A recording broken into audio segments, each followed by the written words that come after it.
queridos irmãos do grupo de amor e caridade, ajudando a caminhada. E quem fala é Edivaldo, e eu vou dar continuidade à leitura do Evangelho, partindo do parágrafo onde dá continuidade, onde o Fábio, nosso irmão Fábio, parou. A introdução do item 2, item 2, autoridade da doutrina espírita, controle universal do ensino dos espíritos.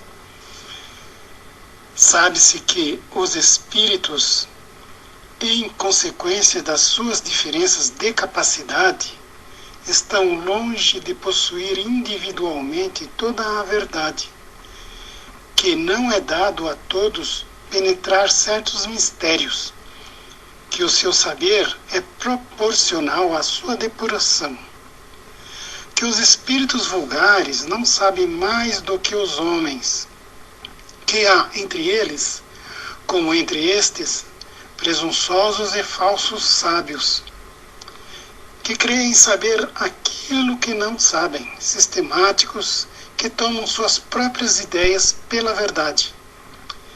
Enfim, que os espíritos da ordem mais elevada, que são completamente desmaterializados, são os únicos libertos das ideias e das preocupações terrenas.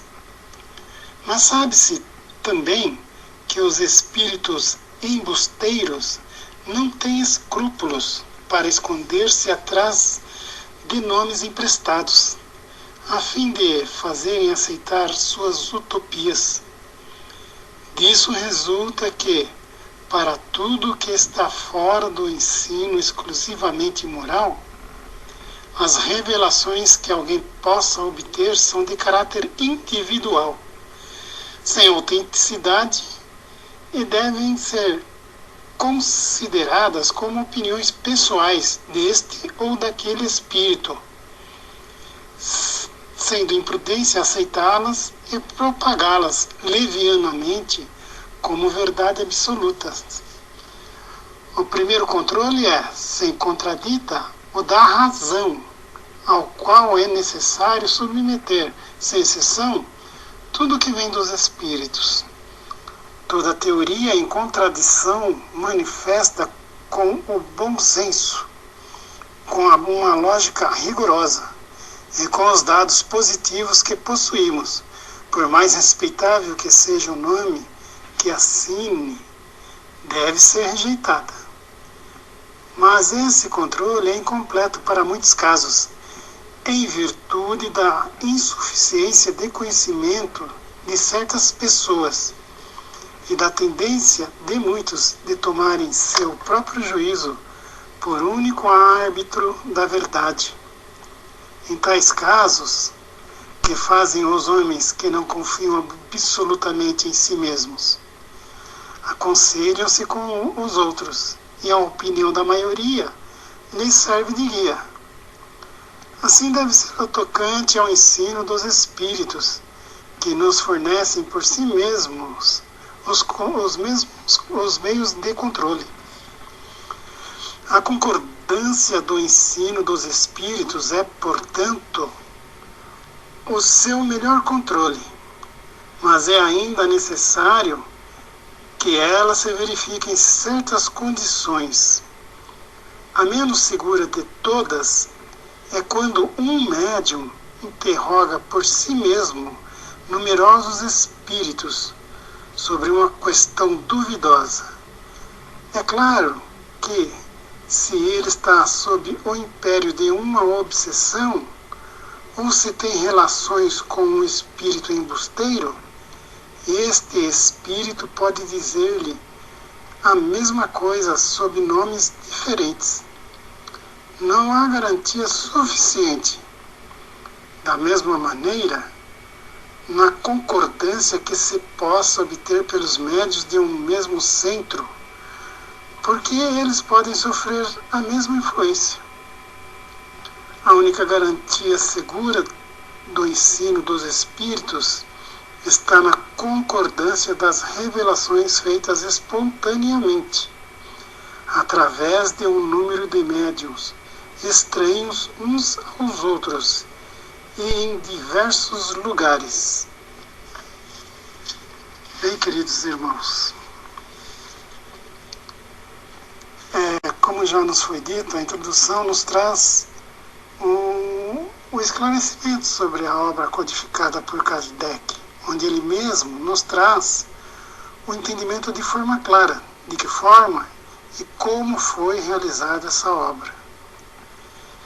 Que a doutrina dos espíritos não foi criada por Kardec, ela foi trazida pela espiritualidade e essa codificação foi feita por Kardec, onde ele buscou em diversos lugares do planeta a concordância de informações da espiritualidade, do mesmo espírito. Nesse trecho, Kardec explica que os espíritos estão longe de possuir individualmente toda a verdade e que espíritos vulgares não sabem mais que os homens encarnados e que eles podem se passar ou dizer que são um tal espírito ou tal nome de espírito conhecido. Vamos dizer assim, por exemplo, como pode um espírito embusteiro se passar por José Grosso, pode passar pelo irmão Palminha e até mesmo pelo Mestre Jesus. Então, cabe a nós esse filtro, porque o primeiro controle, que é o da razão, como diz aqui, é que muitas pessoas têm por tendência tomarem seu próprio juízo por único árbitro da verdade. Então, a garantia da codificação que Kardec nos trouxe, a garantia dessa concordância no ensino dos espíritos, é que tudo que ele sintetizou ali, que não é a obra dele, é a obra dos espíritos, ele codificou, criou o Pentateuco e alguns outros que vieram, tudo por um controle da razão. E como ele disse, né, como dizia, é melhor deixar de colocar ali 10 verdades do que colocar uma mentira. Isso é o que nos foi passado.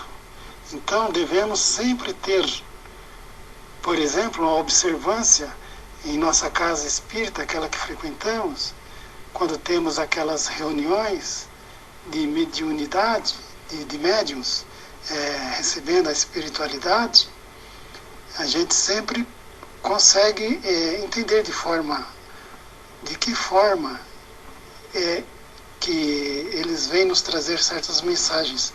Porque ali, na casa que frequento, às vezes, quando se dá essa reunião de médiuns aberta ao público, são vários médiuns e cada um vem ali e recebe um espírito, né?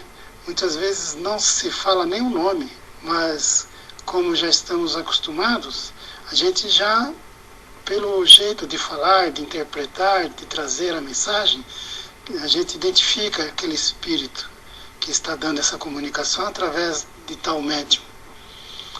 E devemos sempre filtrar certas coisas. Como diz, a única garantia segura do ensino dos espíritos está na concordância de revelações feitas espontaneamente, através de um grande número de médiuns, estranhos uns aos outros e em diversos lugares. E não estou querendo dizer aqui que não é só um médium que recebe vários espíritos, né? Porque, como disse ele aqui, Esse médium pode estar por uma obsessão, passando por uma obsessão espiritual, que esse espírito pode se apresentar a ele sob vários nomes e falar a mesma coisa. Então, meus queridos irmãos, fica aqui mais esse trecho, mais esses parágrafos, são 3 parágrafos, sobre essa introdução.